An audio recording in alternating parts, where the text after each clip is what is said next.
అందరికీ నమస్తే.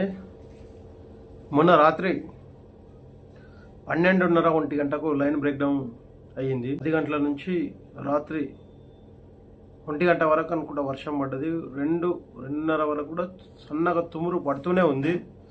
ఆ రోజు లైన్ బ్రేక్ డౌను చాలా చోట్ల తిరిగినాం, ఎక్కడ ఐడెంటిఫై కాలేదు.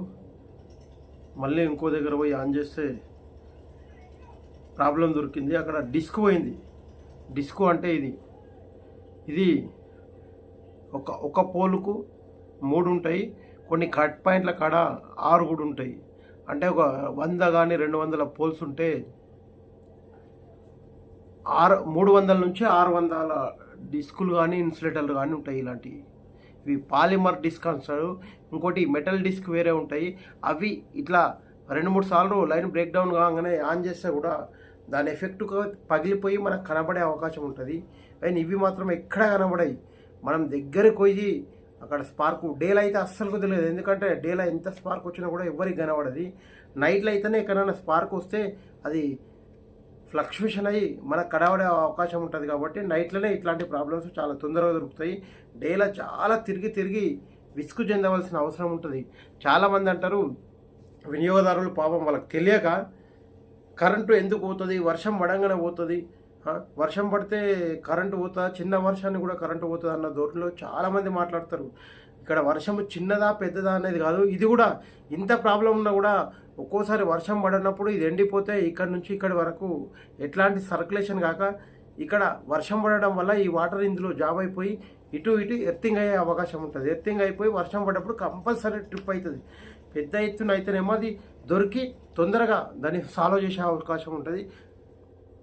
మామూలుగా అయితేనేమో అది ఎవరికి కనబడదు. కాబట్టి మనం చీకట్లనే ఇట్లాంటి తెలిసే అవకాశం ఉంటుంది.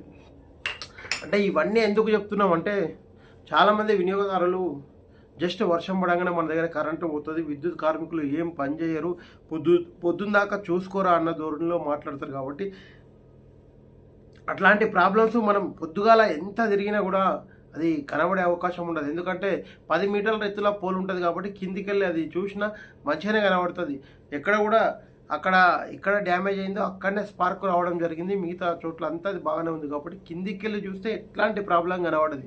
వినియోగదారులు గ్రహించవలసిన అవసరం ఎంతైనా ఉంది. కాబట్టి కరెంటు పోవడానికి టెక్నికల్ ప్రాబ్లమ్స్ చాలా రీజన్స్ ఉంటాయి. వర్షం పడ్డప్పుడు చెట్ల కొమ్మల పైన వర్షం నీళ్ళు నిలిచి అది వెయిట్ అయ్యి వైర్ల కానినప్పుడు కూడా వర్షం పడ్డప్పుడే లైన్ బ్రేక్ డౌన్ అయ్యే అవకాశం ఉంటుంది.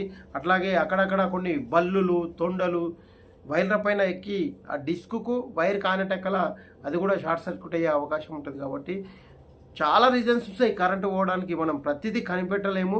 అది ఇట్లాంటి ప్రాబ్లమ్స్ వచ్చినప్పుడే ఫ్లక్చుయేషన్ వచ్చి ఐడెంటిఫై అయ్యి దొరికే అవకాశం ఉంటుంది. డేలో మాత్రం ఇట్లాంటి ప్రాబ్లమ్స్ ఉంటే డేలో దొరకడం చాలా కష్టమైన పని. కాబట్టి వినియోగదారులు కూడా ఒకసారి కరెంటు పోయినప్పుడు మీ దగ్గరలో మీరు దరిదాపుల్లో ఏ చిన్న కరెంటు పరంగా సౌండ్ వచ్చినా కూడా ఏది కరెంటు పరంగా వైర్ తెగిపోయినా కానీ షార్ట్ సర్క్యూట్ అయినా కానీ ఏదైనా సౌండ్ వచ్చినా కానీ మీరు మాకు ఇంటిమేషన్ ఇస్తే మీకు మా సిబ్బంది నంబర్లు లేకపోయినా కూడా మీకు ఊర్లో తెలిసిన పెద్ద మనిషికి కానీ ఊర్లో ఎవరైనా చదువుకున్న వ్యక్తికైనా ఆ ఇంటిమేషన్ ఇస్తే వాళ్ళు సంబంధిత గ్రూప్లో పెట్టడం కానీ లేక సంబంధిత అధికారి ఎవరైనా ఐడెంటిఫై ఉంటే వాళ్ళకు ఫోన్ చేసి చెప్పడం కానీ ఇట్లాంటివి చేయడం వల్ల మన ప్రాబ్లమ్స్ తొందరగా ఐడెంటిఫై అయ్యే అవకాశం ఉంటుంది. వర్క్ కూడా తొందరగా ఐడెంటిఫై అయిందంటే వర్క్ కూడా మనకు తొందరగా చేసే అవకాశం ఉంటుంది. కాబట్టి ఇది టీం వర్క్ కింద. ఎందుకంటే మేము ఉండేదే ఊరుకు ఒకరము.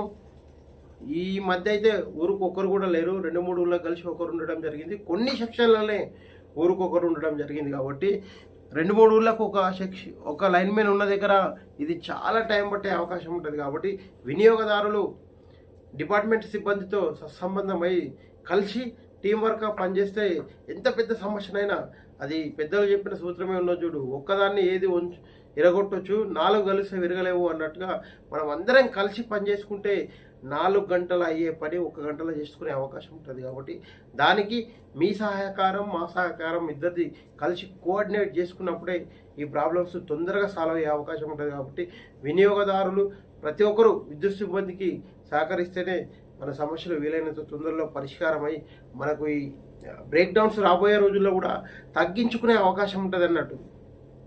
మా వినియోగదారులు ఎవరున్నా కూడా ఏ చిన్న సౌండ్ వచ్చినా 100% వాళ్ళకి తెలిసిన సిబ్బంది కానీ లేదు వాళ్ళకి తెలిసిన ఎవరికో ఒక పెద్ద మనిషికి చెప్పినా వాళ్ళ నుంచైనా మనకు ఒక ఇంటిమేషన్ వస్తుంది, తొందరగా ప్రాబ్లం సాల్వ్ అవుతుందని లైన్మెన్కు ధీమా ఉండే అవకాశం ఉంటుంది. కాబట్టి ఎంత పెద్ద ప్రాబ్లం అయినా కూడా మా వినియోగదారులు నాకు అండగా ఉన్నారు.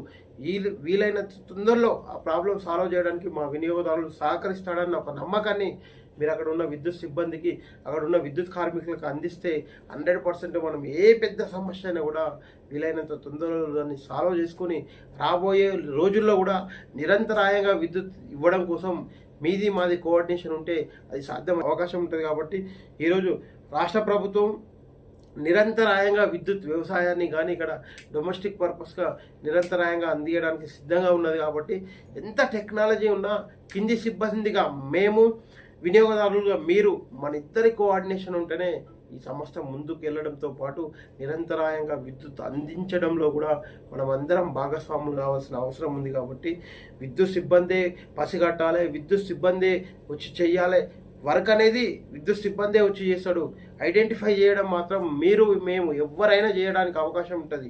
మేము ఒకరం ఉంటే మీరు 100 మంది ఉంటారు. కాబట్టి ఆ ఒక్కరికి 100 మంది బలం చేకూరిస్తే ఎంత ధైర్యం ఉంటుంది అనేది కూడా మనం అందరం ఒక్కసారి ఆలోచించుకోవాల్సిన అవసరం ఉంది. కాబట్టి దయచేసి రాబోయే రోజుల్లో ఏ చిన్న ప్రాబ్లం వచ్చినా కూడా మీ సహకారం ఉంటే 100% అది మనం తొందరగా రెక్టిఫై చేసుకునే అవకాశం ఉంటుంది. మనం కలిసిమెలిసి వెళ్ళినాడే మా సంస్థ కానీ మీరందరూ మీకు నాణ్యమైన విద్యుత్తును అందించడంలో మీ భాగస్వామ్యం కూడా చాలా విలువైనది. కాబట్టి ప్రతి ఒక్కరూ ఇట్లాంటి ప్రాబ్లమ్స్ ఉంటాయి, వాటిని మనం అధిగమించవలసిన అవసరం ఎంతైనా ఉంది. కాబట్టి అది ఎట్లయింది, రోజు కరెంటు పోతుందా, కరెంటు పోవడానికి చాలా సమస్యలు ఉంటాయి. చాలామంది ఒక డిస్ట్రిబ్యూషన్లు ఉన్నదనుకో దానిలో 1500 నుంచి 2000, 3000, 4000, 5000 సర్వీసులు ఉన్న సందర్భాలు కూడా ఉంటాయి. ఒక్కొక్క లైన్మెన్కు కొన్ని టౌన్లలో ఒక్కొక్కరికి 6, 7, 8, 10,000 దాకా సర్వీసులు కూడా ఒక లైన్మెన్ మెయింటైన్ చేస్తున్న పరిస్థితి ఉంటుంది. కాబట్టి ఇప్పుడున్న పొజిషన్లో డిస్ట్రిబ్యూషన్లలో చాలా ట్రాన్స్ఫార్మర్సు అవి కొందరు బ్లేడ్స్ సరిగ్గా ఓపెన్ చేసి మళ్ళీ కొట్టనీక రాకుండా ఇట్లా అనే చేసి పోతారు. కాబట్టి అవి స్పార్క్ వచ్చి తొందరగా అక్కడ ఉన్న బ్లేడ్స్ కాలిపోయే అవకాశం ఉంటుంది. వాటిని డైరెక్ట్ కావడం వల్ల చాలా డిస్ట్రిబ్యూషన్లలో ఇప్పుడు ట్రాన్స్ఫార్మర్ అన్నీ డైరెక్ట్గా ఉండడం జరిగింది. కాబట్టి ఏ చిన్న సర్వీస్ ప్రాబ్లం వచ్చినా, ఏ చిన్న డొమెస్టిక్ ప్రాబ్లం వచ్చినా కూడా 100% మనం 11 kVని బంద్ చేసుకొని పనిచేయవలసిన పరిస్థితి ఇప్పుడు ఉన్నది. కాబట్టి చాలా ఇప్పుడున్న 2000, 3000 సర్వీసులలో రోజు 4-5 ప్రాబ్లమ్స్ అట్లాంటివి రానే వస్తాయి. కాబట్టి జనరల్గా 1-2 సార్లు కంపల్సరీ బంద్ చేయవలసిన పరిస్థితి ఉంటుంది.